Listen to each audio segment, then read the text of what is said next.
जाएँगे तो भी वही निराश, वही हताश, वही परेशान। तो वो जोश लाने के लिए बहुत सारे तरीके हैं, या तो आप मेडिटेशन की हेल्प ले सकते हैं, आप अगर सत्संग, बहुत सारी अच्छी जो बातें हम जैसे लोग जो कथा करते हैं, अब उन लोगों को लगता है भई ये तो हमेशा तैयार रहना चाहिए। जैसे अलग-अलग थियरीज़ होती है चित्रलेखा जी, जैसे कि कोई कहता है कि अगर इस जन्म में गलत काम करोगे तो इसी जन्म में देखोगे। जी। अभी किया गलत शायद तुरंत नहीं होगा, 10 साल बाद आप बोलोगे अरे ये मेरे साथ क्यों हो गया? और हुँ, आपको याद भी नहीं है कि ये 10 साल पहले आपने कुछ गलत काम किया और वो हुँ। आपको 10 साल बाद हिट करता है। कुछ लोग कहते हैं कि अगले जन्म में तुम इसका असर देखोगे, जी। गलत जीने का इस जन्म में। सच्चाई क्या है? सच्चाई ये है कि किसी भी जन्म का किसी भी जन्म में मिल सकता है। ऐसा कहीं भी कोई कन्फर्मेशन नहीं लिखी हुई कि आज का किया 10 साल बाद मिलेगा या इसी जन्म में मिलेगा। हो सकता है अगले जन्म तक भी वेट करना पड़े। ये ए एक घड़ा जो होता है, कई बार उसमें पानी जब तक नहीं भरता तो दिखाई नहीं देता। वो घड़े में अंदर है। वो दिखेगा कब? जब एकदम भर जाएगा और उससे झलकने लगेगा, पानी फैलने लगेगा। तो अगर हमको लग रहा है कि भई ये आदमी पाप कर रहा है, गलत कर रहा है, फिर भी इसकी जीवन में ऐसा कुछ तो दिख नहीं रहा, इसका मतलब है अभी जिस घड़ा भर रहा है, अभी भर रहा है, धीरे-धीरे भर जाने दो और एक दिन आएगा जब वो बाहर फैलेगा, मतलब झलकेगा, दिखेगा आपको कि इसने गलत किया और आज उसका ये भुगतान कर रहा है। दूसरी बात, जो कर्म का रूल है, जो कर्म का नियम है, जो शास्त्र स्क्रिप्चर्स कहते हैं, वो यही कहते हैं कि आपको जस्ट वेट करिए। इंतज़ार, प्रतीक्षा तो आपको कर्म में करनी पड़ेगी। अच्छे फल का भी और बुरे फल का भी हिसाब तो होगा, टाइम लग सकता है। टाइम, इस जन्म, 2 जन्म, 3 जन्म, भगवान की जो रचना है, भगवान ने जो दुनिया बनाई है, इसके जो रूल्स हैं, ये भी उसी के अपने रूल हैं। अब आप कहो नहीं ये तो गलत है, भगवान को आज का आज ही देना चाहिए, नहीं, दुनिया में कोई चीज़ आज की आज नहीं मिलती है।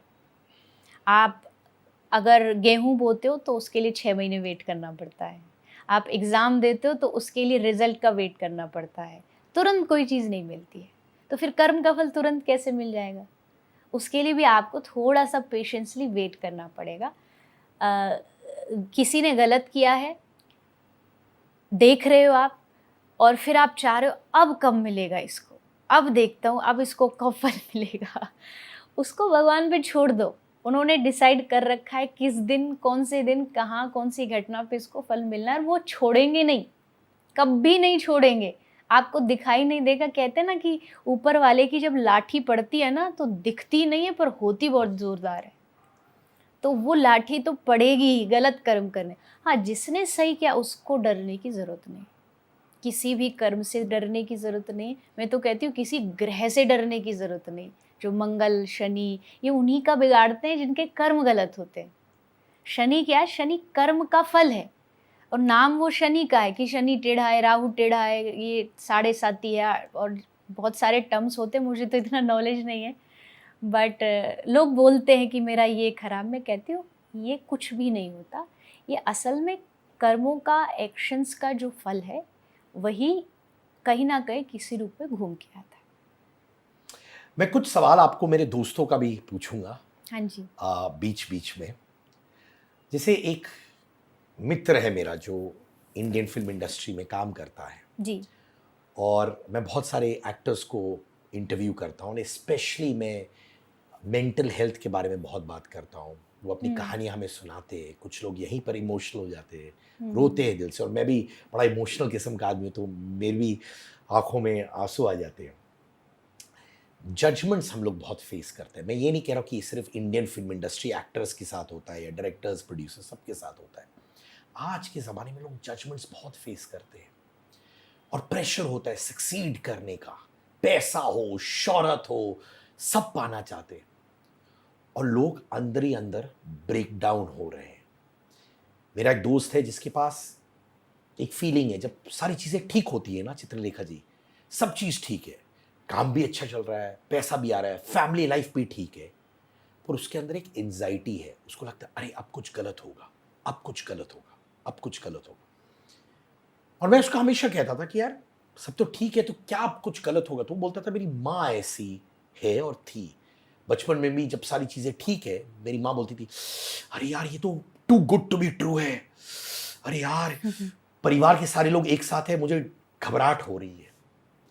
ये जो फियर है कि कुछ गलत होगा, उससे कैसे इंसान कट सकता है, तोड़ सकता है उसको?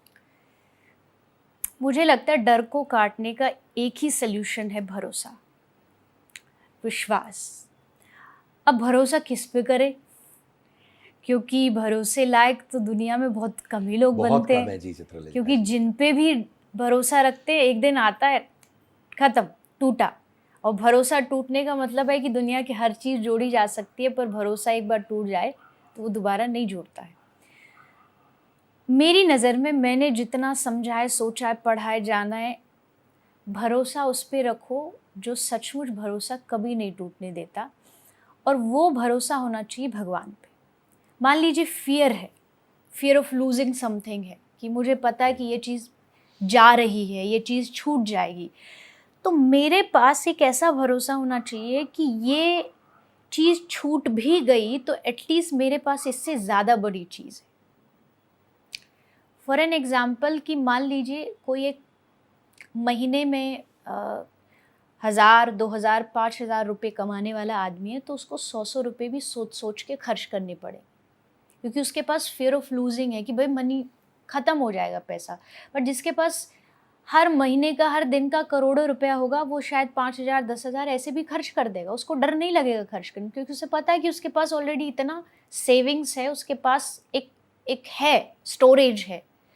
तो मुझे लगता है कि जब आपके पास कुछ बड़ा हो जाता है, बड़ा मिल जाता है, तो छोटे के खोने का डर चला जाता है। अब वो बड़ा तभी आपकी लाइफ में तभी होगा, मैं ये जस्ट लोगों को खुश करने के लिए कोई और सॉल्यूशन या कोई बात बता दूँ, मुझे नहीं लगता वो सही है। मेरी नज़र में जब तक आपकी लाइफ में भगवान होंगे, आपको कभी भी डर नहीं लगेगा, आपको कभी भी चीज़ें छूटने का डर नहीं लगेगा, क्योंकि अगर वो छूट भी गया तो आपको पता इतना बड़ा भगवान मेरे साथ है, वो ऐसे दुनिया घुमाएगा, ऐसे चीज़ों को ठीक करेगा, सिचुएशंस को ठीक करेगा। बट कंडीशन इज़ कि बिलीव तो रखना पड़ेगा। भरोसा मुझे लगता है इस दुनिया का सबसे मजबूत शब्द है, विश्वास सबसे मजबूत शब्द है। वो आपको अंदर से ताकत देता है, वो आपको अंदर से पावर देता है, बट भरोसा होना चाहिए सही आदमी पर। गलत पे कर लोगे तो भटक जाओगे। और आज के टाइम में वही होता है कि लोग ज़्यादातर अक्सर जो होते हैं, वो रिश्तों पे, ऐसे रिश्तों पे भरोसा कर लेते जो भरोसे लायक होते नहीं है, जो विश्वास लायक होते नहीं है। तो अगर ये चीज़, एक अगर मैं एक टर्म है, एक वर्ड है, डिटैचमेंट। डिटैचमेंट बहुत टफ वर्ड है, क्योंकि डिटैच कोई भी हो पाया तो मतलब वो दुनिया का सबसे सुखी आदमी है। और डिटैचमेंट इज़ नॉट कि आपके पास कुछ नहीं है। डिटैचमेंट इज़ नॉट दैट कि you don't own something, you own nothing. Detachment is that nothing owns you. आप गाड़ी में बैठे, इट्स ओके, पर गाड़ी आप में नहीं बैठनी चाहिए। गाड़ी आप में मतलब गाड़ी का जो रौब है, जो घमंड है, या जो वो एक एक चाह जो होती है, वो अगर दिमाग में बैठेगी तो कभी डर ख़त्म नहीं होगा। तो मेरी दृष्टि से, मेरे थॉट से, मेरे नज़रिए से मुझे लगता है भगवान पे जब भरोसा बढ़ जाएगा तो ऑटोमेटिकली डर का जो आपका परसेंटेज है लाइफ का, वो धीरे धीरे कम हो जाएगा। इसलिए हमारे पुराने ज़माने में सब दादी नानियाँ संत कहते सुबह उठो, पूजा करो। आजकल वो बर्डन लगता है, ड्यूटी लगती है, पर आज के टाइम में तो वो सबसे ज़्यादा ज़रूरी है, क्योंकि आज जिस तरीके की लाइफस्टाइल लोग जी रहे हैं ना, जी नहीं रहे, वो भाग रहे हैं, वो दौड़ रहे हैं, पर उनकी भागना दौड़ना जा कहाँ रहा है वो नहीं पता। चित्रलेखा जी, आज के ज़माने में लोग डिप्रेशन वर्ड अक्सर यूज़ करते हैं। कुछ लोगों का कहना है कि डिप्रेशन हमेशा था, सोसाइटी में, लोगों में था, बट उस वक्त हम लोग ओपनली बात नहीं करते थे, या फिर सोशल मीडिया की वजह से आज हमें पता चल रहा है और उस टाइम पे पता नहीं चलता था हम लोग को। क्या उतना डिप्रेशन उस वक्त भी था, या फिर जिस तरीके से हम लोग जी रहे इसकी वजह से लोग चाहे सक्सेसफुल भी हो, डिप्रेस्ड फील कर रहे हैं, दोस्त है तब भी अलोन फील कर रहे हैं।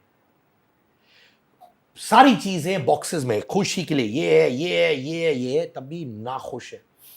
मैं ऐसे लोगों से मिलता हूं जो ऐसी बातें मैं उनसे पूछ लेता हूं कभी कभार, और आप रियलाइज नहीं करोगे, बच्चे की तरह रोने लग जाते हैं। और बाहर से देखा जाए तो अरे इसके पास तो सब कुछ है।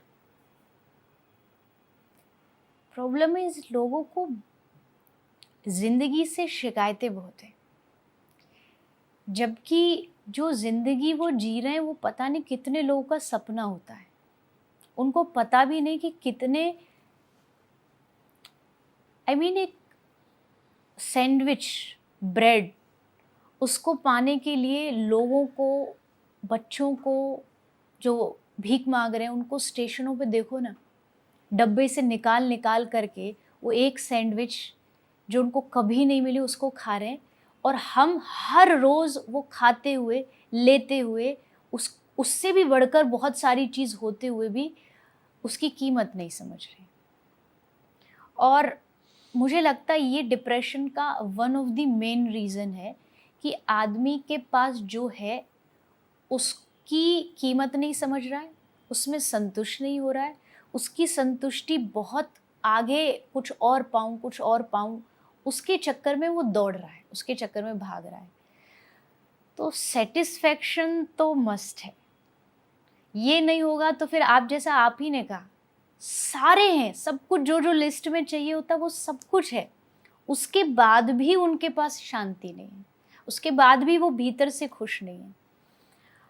वो भीतर की खुशी, वो भीतर का जो उनका एक सुकून है, वो इसलिए भी दूर गया है क्योंकि आज जो बहुत बाहर से आकर्षित करने वाली चीज़ें वो तो हैं लोगों के पास, अच्छा घर, अच्छा बैंक बैलेंस, अच्छी गाड़ी, बाहर से तो आकर्षित करने वाली चीज़ है, पर अंदर से इतने ज़्यादा वो दूसरी चीज़ों में इन्वॉल्व हो गए कि उन्होंने शांति की जो चीज़ें हैं उनको अडॉप्ट नहीं किया है। जैसे कि आप अपने घर में रहते हो, आप सुबह उठते ही आप क्या करते हो? सुबह उठते ही आप शुरू हो जाते हैं, मोस्ट ऑफ द पीपल आज के टाइम में तो सबसे पहले उठ के यही काम कर रहे हैं कि उठते ही अपने दिमाग में, अपने इस छोटे से दिमाग में दुनिया भर की जो स्टोरेज, जो गंदगी है वो डालते हैं। उनको ये नहीं पता कि ये जो माइंड है इसकी अपनी एक कैपेसिटी, अपनी एक लिमिट है। अगर वो ओवर हो जाए, फ़ोन में अगर आपका डेटा ओवर हो जाता है, स्टोरेज फुल हो जाता है तो फ़ोन हैंग होने लगता है। तो माइंड भी तो, इसकी भी तो स्टोरेज है। जब ये ओवर हो जाता है, कैपेसिटी से बाहर होता है, तब ये हैंग होता है। उसी को डिप्रेशन बोलते हैं। काम नहीं करता, समझ नहीं आ रहा क्या करे क्या ना करे। तो पहली चीज़ तो स्टोरेज थोड़ा डिलीट करो यहाँ से, जो थोड़ा जगह बनाओ, जो एक्स्ट्रा बेकार की चीज़ें हर रोज़ सुबह उठते ही आप भर रहे हो अपनी आँखों से, अपने कान से, नहीं। सुबह की शुरुआत जो होती है, क्यों कहते हैं पूजा पाठ से करो, थोड़ा सा मेडिटेशन करो, या फिर अपना जो लाइफस्टाइल है उसमें कुछ ऐसी चीज़ें लाओ जिससे आपका इवन अंदर से भी और शरीर के हिसाब से भी आप थोड़े से जोशीला महसूस करो। आज वो जोशी नहीं है, कुछ है ही नहीं, मतलब सुबह उठ रहे हैं तो भी परेशान, रोते रोते उठ रहे हैं, रात को बेड तक भी जाएंगे तो भी वही निराश, वही हताश, वही परेशान। तो वो जोश लाने के लिए बहुत सारे तरीके हैं। या तो आप मेडिटेशन की हेल्प ले सकते हैं, आप अगर सत्संग, बहुत सारी अच्छी जो बातें हम जैसे लोग जो कथा करते हैं, अब उन लोगों को लगता है भाई ये तो मज़े ले रहे हैं ये तो अपनी ज़िंदगी चमका रहे, नहीं। ठीक है, हमारी ज़िंदगी, इसमें कोई दो राय नहीं कि ज़रूर चमकती है, क्योंकि हम भगवान की सेवा करते, क्यों नहीं चमकेगी। जो दुनिया का नौकरी करता है तो वो उसको प्रमोशन मिलते हैं, हम तो उसकी नौकरी करते हैं, तो भला हमारी क्यों नहीं चमकेगी। बट हमारी कोशिश ये है कि हमारे बातों के माध्यम से, हमारे प्रवचन सत्संग के माध्यम से लोग अपने जीवन में सकारात्मक बातों को लेके आएँ, धर्म को लेके आए, आध्यात्मिकता को लेके आए। आध्यात्मिकता आते ही आप डिप्रेशन की जो ये ऑरा है, इससे अपने आप दूर हो जाओगे। आप अपने आप को ऐसा लगेगा कि कुछ नया इंसान है। हर रोज़ जब आप जागोगे तो आपको अपने आप पर गर्व होगा, अपने आप को महसूस होगा, वो तभी हो सकता है। अच्छा, ये इंस्टेंट प्रोसेस नहीं है। आप कोई मुझसे आके बोला आपने पॉडकास्ट में बोला था, बताओ पॉजिटिव कैसे होना है। अरे भैया, समय लगेगा, आपको प्रैक्टिस करनी पड़ेगी, आपको ऐसे लोगों से मिलना पड़ेगा, सत्संग के माध्यम से आपको सीखना पड़ेगा। तो आई थिंक कुछ कुछ स्टेप्स ये हैं जो आप कर सकते हैं, और ये जो स्ट्रेस जो बढ़ रहा है इसको थोड़ा सा कम कर सकते हैं। कुछ लोग होते हैं